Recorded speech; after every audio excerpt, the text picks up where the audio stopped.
நீ பேரழகில் போர் நடத்தி என்னை வென்றாய். கண் பார்க்கும் போதே பார்வையாலே கடத்தி சென்றாய்.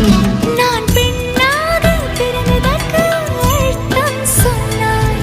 முன்னறியாத வெட்கங்கள் நீயே தந்தாய். என் உலகம் தனிமை காடு, நீ வந்தாய் பூக்களோடு. இனி தொடரும் கனவுகளோடு.